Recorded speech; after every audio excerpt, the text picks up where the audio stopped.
আসসালামু আলাইকুম। ওয়ালাইকুম আসসালাম ওয়া রাহমাতুল্লাহি ওয়া বারাকাতুহু। একজন লোক যিনি 5 ওয়াক্ত নামাজ আদায় করেন, রমজান মাসে রোজা রাখেন, আর তিনি ওমরাও করেছেন এবং তিনি তাহাজ্জুদ নামাজও পড়েন। কিন্তু যখন তিনি একাকী সময় কাটান তখন কিছু খারাপ কাজ করেন যা ইসলামে নিষিদ্ধ। আর এর পরেই তিনি তার ভুল বুঝতে পারেন এবং আল্লাহর কাছে কান্নাকাটি করে ক্ষমা প্রার্থনা করেন। এরপর 3-4 দিন তিনি সেই খারাপ কাজগুলো করেন না, বরং ভালো কাজ করেন। এরপর আবার খারাপ কাজ করেন, এরপর আবার ক্ষমা চান। এমনভাবে পুনরাবৃত্তি হতে থাকে। কিভাবে এই অবস্থা থেকে উত্তরণ করা যাবে এবং তার তাকওয়া বৃদ্ধি করা যাবে? আপনার প্রশ্নের জন্য অনেক অনেক ধন্যবাদ, কারণ শুধুমাত্র একজনের নয়, এটি অসংখ্য মানুষের প্রশ্ন। অনেক ধন্যবাদ আপনাকে। খুবই বিচক্ষণতাপূর্ণ প্রশ্ন, মাশাআল্লাহ। আমি এই ব্যাপারটিতে বলার চেষ্টা করছি এবং এই ব্যাপারটি নিয়ে আমি অনেক অনেক বক্তব্য দিয়েছি। পাপের আবর্তন, পুনরাবৃত্তি, এমনকি ভালো মানুষেরা যারা নামাজ পড়ে, কোরআন তেলাওয়াত করে আর উমরা বা অন্যান্য ইবাদতও করে, কিন্তু একই সাথে তারা তাদের একাকী সময়ে কিছু কিছু বাজে অভ্যাস ত্যাগ করতে পারে না। এই সমস্যার দুইটি অংশ আছে, একটি হলো আধ্যাত্মিক আর একটি মানসিক। আমাদেরকে উভয় দিকেই নজর দিতে হবে।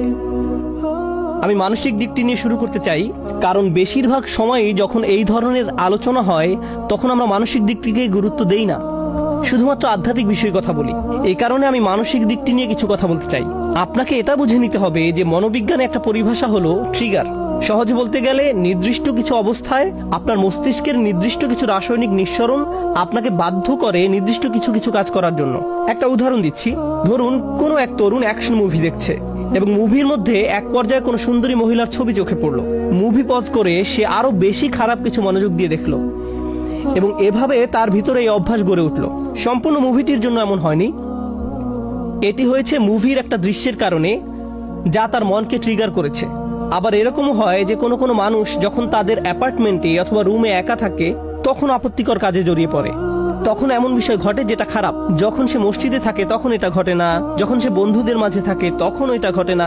এ ব্যাপারে প্রথম উপদেশ হলো, আপনাকে প্রথমে এটা শনাক্ত করতে হবে যে একাকী থাকার কোন সময়টিতে আপনি পাপ কাজে জড়িয়ে পড়েন, আপনি কোথায় থাকাকালীন এটা ঘটে, কোন নির্দিষ্ট সময় এটা ঘটে। আর আপনি যদি এই সমস্যা ঘটার স্থান, সময় এবং পরিস্থিতিগুলোকে শনাক্ত করতে পারেন, তখন আপনাকে এই পরিস্থিতিগুলোকে পরিবর্তন করার চেষ্টা করতে হবে। আপনি একজন যুবক, ইন্টারনেটে যেসব খারাপ জিনিস পাওয়া যায় তা নিয়ে যদি আপনার সমস্যা থাকে, অর্থাৎ আপনি যদি ওই সকল বাজে জিনিস দেখার অভ্যাসে থাকেন, তাহলে আপনার ল্যাপটপ, মোবাইল রান্নাঘরে রাখুন, যাতে আশেপাশে আপনার মা, আপনার বাবা সবসময় চলাচল করেন। এগুলো আপনার রুমে রাখবেন না। আর অভিভাবকদেরকে বলছি, ঘরের মধ্যে এই জিনিসগুলোকে দৃশ্যমান স্থানে রাখুন। এগুলো আমাদের সন্তানদেরকে ধ্বংস করে দিচ্ছে। এখন আসুন এই সমস্যার আধ্যাত্মিক দিকটি আলোচনা করি। মানুষের জন্য এটা স্বাভাবিক যে সে তওবা করবে এবং পুনরায় সেই পাপ করবে, কারণ আমরা খাত্তাউন। আল্লাহ রাসূল সাল্লাল্লাহু আলাইহি সাল্লাম আমাদের বৈশিষ্ট্য বর্ণনা করছেন, খাতিউন নয়, কুল্লু বানি আদামা খাত্তাউন। আর খাত্তা হলো সিগাতুল মুবালাগা, যা দিয়ে অতিশয্য বুঝায়। সহজ ভাষায় এর অর্থ হলো এমন ব্যক্তি যে ভুল করতেই থাকে, ভুল করতেই থাকে, ভুল করতেই থাকে। যেমন খাব্বাজ রুটি বানাতেই থাকে, খাত্তা বারবার ভুল করে যেতেই থাকে। এরকম ঘটতে পারে, এটা অনিবার্য যে কিছু পাপ বারবার ঘটে থাকে, এরকম ঘটতে পারে। কিন্তু যদি আপনার মনের কোণে এরকম কোনো চিন্তা থাকে, যে মুহূর্তে আমি তওবা করছি 3 সপ্তাহ পরে তো সেই পাপটি আমি আবার করবই, যদি আপনার মনের কোণে এই ধরনের কোনো চিন্তা থাকে, তাহলে লাইসাতিত তাওবাতু লিল্লাযিনা ইয়ামালুনাস সাইয়্যাত, তওবা এমন ধরনের লোকদের জন্য নয় যারা নিয়মিত খারাপ কাজ করে। আল্লাহ বলেন, ওয়ালাম ইউসিররু আলা মা ফাআলু, তারা নিজেদের কাজকর্মের জন্য হঠকারিতা প্রদর্শন করে না। অন্যভাবে বলতে গেলে আপনাকে একনিষ্ঠভাবে জেনে বুঝে মৌখিক প্রতিজ্ঞা করতে হবে যে আমাকে এই কাজটা বন্ধ করতেই হবে। এরকম না যে আপনি একবার কান্নাকাটি করলেন, এরপর আল্লাহর কাছে বললেন আমি অত্যন্ত দুঃখিত, আমি বিশ্বাস করতে পারছি না যে এই কাজটা আমি করেছি, আর আবার একই কাজ করেন।